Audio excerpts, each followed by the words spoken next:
All right. So glad to see you here. So first off, hands up, who uses AI as a genuine work tool every day? Not just, for fun, but yeah, don't worry. Your boss cannot see you. Okay, so that's nearly everyone, I think.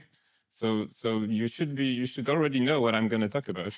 Anyway, I'm Karol. I've been working with content, creating content, writing content, producing content for a couple of brands in the WordPress space, for WP Shout, for T-Mile, for a couple of others, and nowadays most of the content editing I do with AI. And so just a couple of words about the process. So, when you create content and publish it on a, let's say, larger scale, it's not just, write a blog post, publish it, and you're done. There's a whole larger process involved. And editing is one of the more important elements. It's what's making your content, digestible, basically. So I'm going to show you, some of the techniques I've been doing with AI, how I've been using AI for the purpose of content editing, and maybe, you're going to try out some of it as well. So this is mainly, if you are creating content, publishing it for any, let's say, business purpose, usually, then you might benefit from it. So why did I even start doing this, doing AI work with content? So basically, first off, from curiosity, as I said, I've been doing content, dealing with content most of my professional career. So, I just wanted to check if this can be made quicker, right? If AI can help you speed up some of the processes and basically be more efficient, effective. Also, there's speed. If you have a piece of content to be edited, you can get it done in the middle of the night with AI. You don't have to, wake anyone up for it. And lastly, the cost. So I'm going to talk about cost in just a couple of seconds because that's probably the most significant part of the equation, let's say. So yeah, the best way to do content editing in WordPress, of course, would be through a plugin. So I built my own for this purpose, and it's not even in the repo, it's just on GitHub. It's been my own tool for work most of the time. So of course it's a public one, so you can check it out as well. But why did I even build the plugin? So couldn't I just get something ready-made? And there's nothing really meant for content editing out there. Everybody has been too busy about creating plugins that's gonna generate content for you, optimized content for you, just based on one keyword, right? So everybody's been doing that. Just give me a keyword, I'm gonna give you like 1,000 words of content. So for editing, not as much out there. And lastly, why can't I just use ChatGPT? Grab stuff from WordPress, copy paste it into ChatGPT, ask it to do some stuff, and then copy it back. Well, as you can see, it's too much work to do it. If you're doing just content editing maybe once every couple of weeks, then sure, you can do it. But if you're doing a couple of articles even a day, it's not really that productive to do it like so. And also, I wanted to test two main things. So first of all, different prompts. And I mean both the system prompt and the user prompts, change them up, write my own, see how they work in practice. So I didn't want to just be limited to what a given tool already has inside. And the same thing goes for models. So you don't have to just use one model. You can use loads of them, and there's a lot to choose from. So basically, this is a screenshot just from a homepage of OpenRouter. OpenRouter is a, let's say, routing solution for different LLM models. It allows you to connect with, as it says here, more than 500 models from more than 60 providers. In a simple way. So I'm just showing this screenshot just to show you how many models are out there. And I'm sure that OpenRouter doesn't feature all of them. And, I'm curious again. So how many of you used any model from anyone outside of the big three, outside of OpenAI, Gemini, and Anthropic? Anyone used anything else? Yeah, that's still a good percentage. All right. So, working with them with different models, is the best thing about it is that it's done pretty much the same way, no matter the model you're choosing, if you're doing it through an API, of course. So there's an API endpoint. You just send a given structure of request to the AI endpoint, and this structure is kind of the same no matter. There are some small changes, but basically it's the same structure no matter what model you're communicating with. and you get kind of the same structure of response. So what that means is that you can switch model ID or endpoint, use the same logic that you programmed into your solution, and basically then you get to compare results. You get to compare different models against each other using the same structure. So yeah, just for demo purpose, this is how you use the plugin. It's just one button, right? Please, pretty please, AI model, edit this post for me. So we kind of like interfaces like that, simple ones. And what happens, under the hood is also pretty simple, So the plugin just grabs content, then it splits it based on H2s.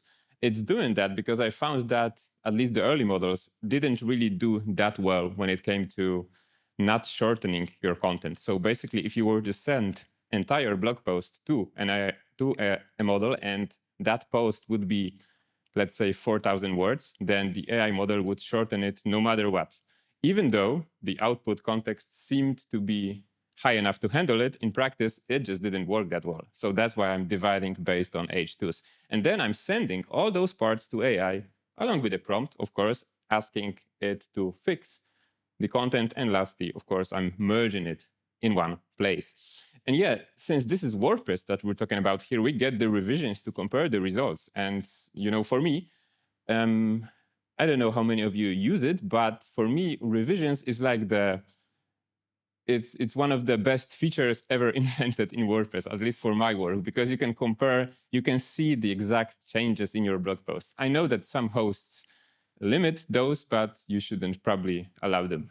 So yeah, I've tested, so a lot of models, but just for this demo purpose, I'm going to show you maybe a couple of observations. So using GPT-5 is, at least for working with content, it seems very minimal in how it works. It just changes a couple of, words here and there, which is actually its great advantage because it basically does what you ask it to do, which is great. It's not gonna change the whole post because it just wants to. It's gonna do what you want it to do.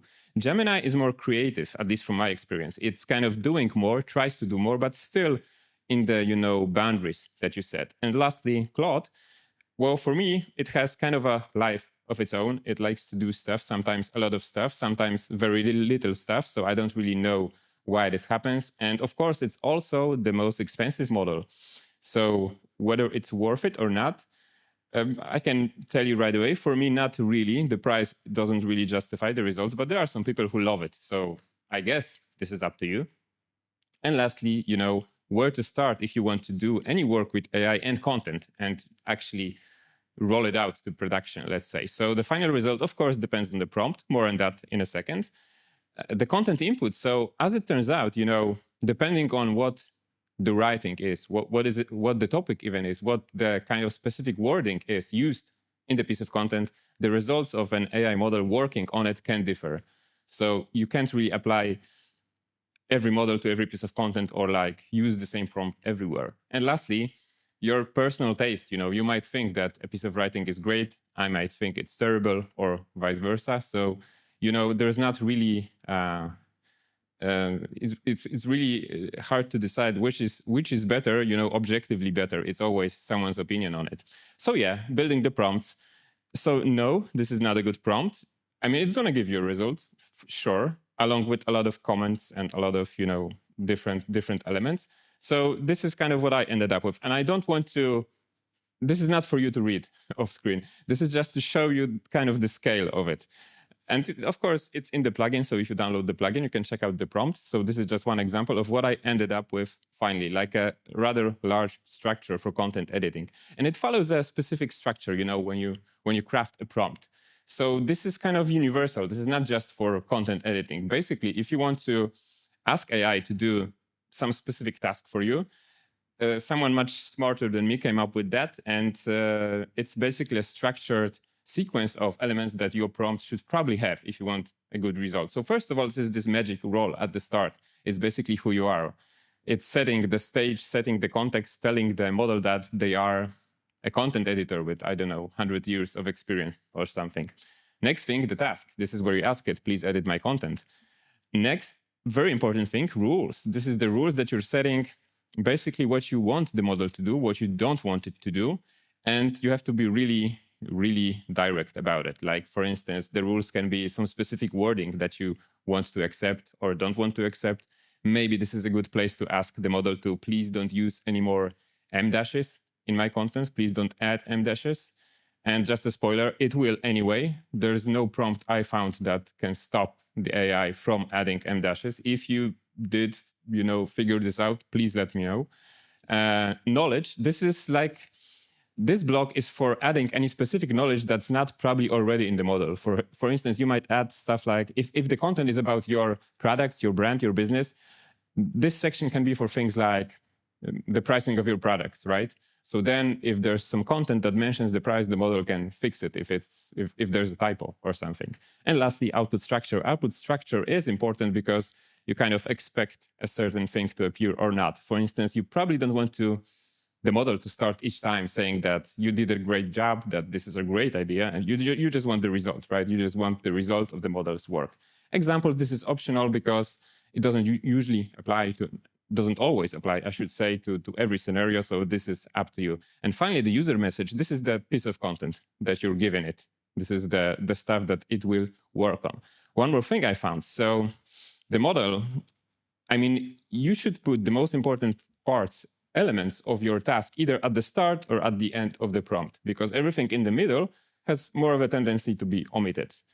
I don't know why. Maybe it's probably similar to, if you were giving a task to a human and the task is really large, they're going to remember what you said at the start, at the end, and probably less so in the middle. And finally, you cannot make it too long. The prompt cannot be too long because you're still fighting the balance of defining your task versus, versus clouding the message by just having too much details in it. So I ended up with 3 prompts just to be able to switch between them. If I don't like the results of one of them, I will just try a different one. And this also depends on how I feel about the draft. So I had things for strict prompt, for strict editing, just please fix my grammar, don't touch anything else, no M dashes, please. And then, some more creative modes of it. So did it work? Well, those are just some examples of some of the edits that the model was doing on some early drafts. Of course, you might like them, you might not. This is kind of subjective.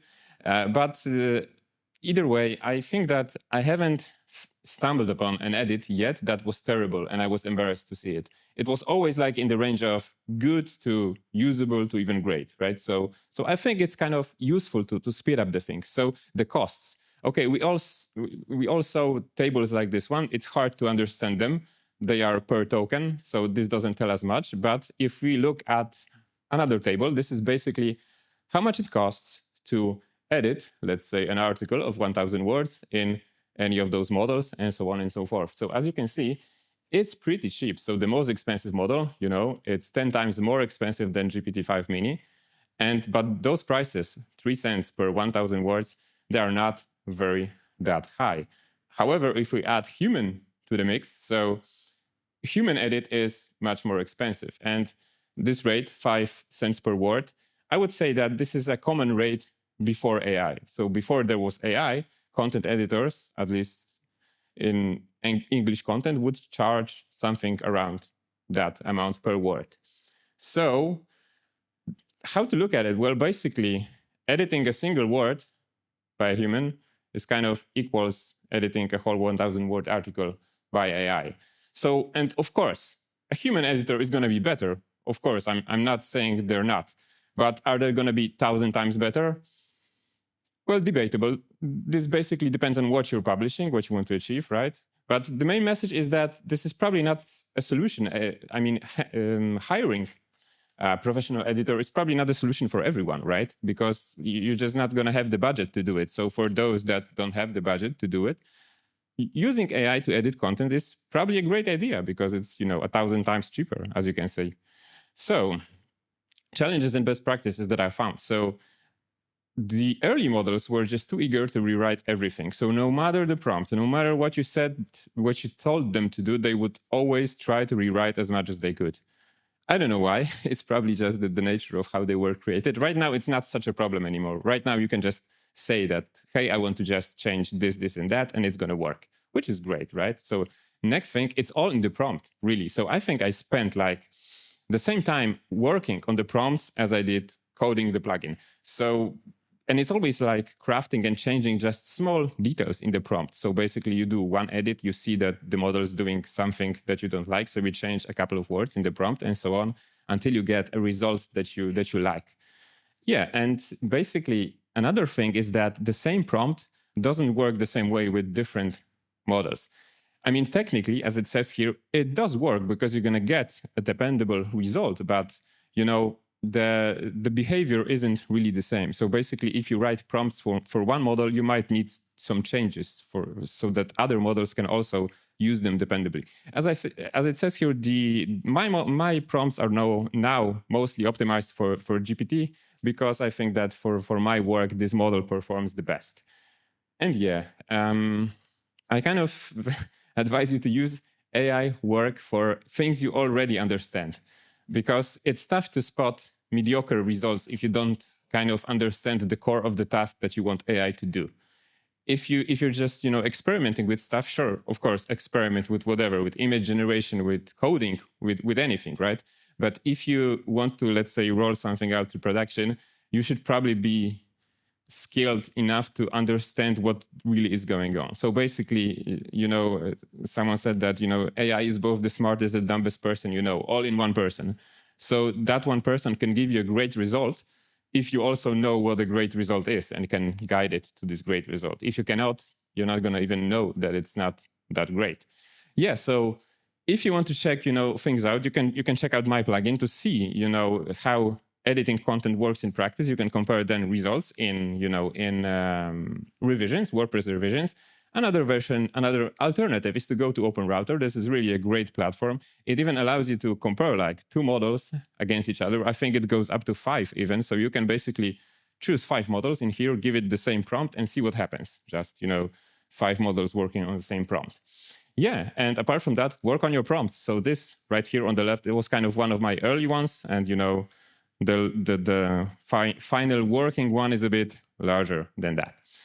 And yeah, check new models when they come out. So they should, at least in theory, be better, but they are not always better for content work. So for instance, the new models, they are great at coding, at reasoning, but as it turns out, there's not that much reasoning needed for content editing for some reason. So yeah, I think that is it. So if you want to find me, best place would be Twitter. Yeah, and thanks for watching.